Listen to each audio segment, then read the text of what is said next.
बिहार के समस्तीपुर जिले के रहने वाले चर्चित इंजीनियर अतुल सुभाष सुसाइड प्रकरण में लगातार नई जानकारी सामने आ रही है। मृतक इंजीनियर के चचेरे भाई बजरंग अग्रवाल ने बात करते हुए एक बड़ा खुलासा किया। उन्होंने बताया कि वर्ष 2019 में इंजीनियर अतुल सुभाष और उनकी पत्नी निकिता की मुलाकात शादी.com के माध्यम से हुई थी। उन्होंने बताया कि इंजीनियर अतुल सुभाष के द्वारा मैरिज ब्यूरो की वेबसाइट पर अपना बायोडाटा और फोटो डाला गया। इसके बाद उत्तर प्रदेश के जौनपुर की रहने वाली निकिता संपर्क में आई और जब फिर बात आगे बढ़ी तो दोनों परिवार की मर्जी से अरेंज मैरिज करवाया गया। समस्तीपुर के वैनी से बारात बनारस गई थी और पूरे धूमधाम से शादी हुई।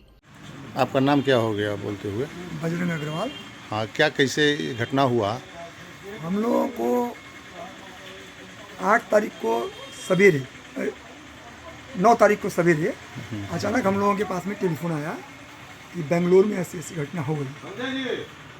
तो फिर यहाँ से लोग गए और जब गए तो उस घटना तो थी, एक सुसाइड नोट भी छोड़ गए हैं, वीडियो भी, ईमेल भी छोड़ गए हैं। तो इन्होंने अपनी आत्महत्या कर ली और क्या। और इसके पीछे जो खबर के अनुसार वहाँ से जो खबर निकली है उसमें जो ससुराल वाले पर दोषारोपण किया, आरोप लगाया जा रहा है। पत्नी से इनका डिवोर्स का केस चल रहा था। पत्नी के द्वारा और पत्नी के परिवार के द्वारा इनको कई केसों में फंसाया जा रहा था बार बार। और प्रशासन भी पत्नी के फेवर में, पत्नी से ऑब्लाइज होके, पत्नी के परिवार से ऑब्लाइज होके इनको परेशान कर रहा था। जो केस, जबकि पत्नी भी बेंगलोर में नौकरी करती है और ये भी बेंगलोर में नौकरी करते हैं, दोनों केस को बेंगलोर में होना चाहिए था। और ये केस को प्रशासन अपने गलत मतलब की व्यवस्था से जौनपुर में ही किया और बार बार इनको जौनपुर बुलाया जा रहा था। एक साल में 40 बार इनको जौनपुर बुलाया गया। एक डीजीएम लेवल का अफसर जो किसी बड़े कंपनी में बड़े पोस्ट पे है और बेंगलोर से अगर 40 बार साल में अगर जौनपुर आएगा तो उसकी मानसिक स्थिति क्या होगी, ये बात तो आप भी जानते हैं। और बजाबते 40,000 रुपया महीना 4 साल के बच्चे के लिए इनसे मेंटेनेंस लिया जा रहा था। अच्छा। जो और उसके बाद ये बच्चे को इनसे मिलने नहीं दिया जा रहा था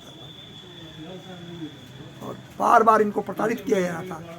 जो जज, जौनपुर की जो जज हैं, वो इनको कह रही थी कि आप कुछ पैसा दे दीजिए और सेटल हमको भी दे दीजिए ताकि हम इसको सेटल करवा दें। उनके द्वारा भी जैसा इन्होंने आरोप लगाया है कि जज भी पैसा मांग रही थी कि पैसा दे दीजिए और तुम्हारे पास 3 करोड़ रुपया है, तुम 3 करोड़ रुपया दे दो। और इनकी सास के द्वारा भी इनको उकसाया जा रहा था कि तुमको तो आत्महत्या कर लेनी, तुम कह रहे थे कि आत्महत्या कर लेंगे, अभी तक जिंदे कैसे हो। इनकी सास के द्वारा भी कहा गया, जैसा इन्होंने आरोप लगाया अपनी वीडियो में। सास ससुर तो एक्सपायर कर गए। ससुर तो पहले एक्सपायर कर गए, 2 साल पहले एक्सपायर कर गए। इनके पिताजी का नाम क्या हो गया? इनके पिताजी का नाम श्री पवन मोदी नाम हो गया इनका। भाई 2 भाई है ना? 2 भाई हैं। ये बड़े भाई थे अतुल सुभाष, छोटे भाई का नाम है विकास मोदी। गांव वालों ने बताया कि जब इस घटना की जानकारी हमें और परिवार वालों को मिली तो परिवार के लोग बेंगलुरु के लिए रवाना हो गए। उन्होंने बताया कि लड़की भी जॉब करती थी और परिवार से अधिक स्वतंत्रता चाहती थी और यहीं से विवाद शुरू हुआ और इसी बीच एक बच्चे का जन्म हुआ। बच्चे के जन्म के बाद इंजीनियर अतुल से उनकी पत्नी निकिता अलग रहने लगी।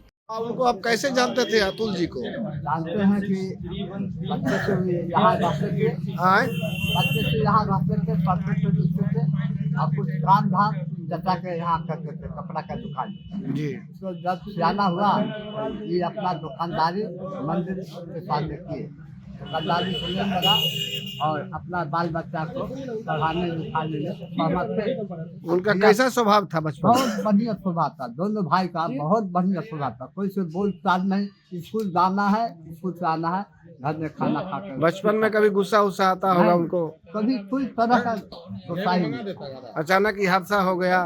शादी उनका हादसा हो गया। रात का समय शादी उनका देखे थे आप? शादी देखे थे। पत्नी का व्यवहार कैसा था उनका? बहुत बढ़िया था।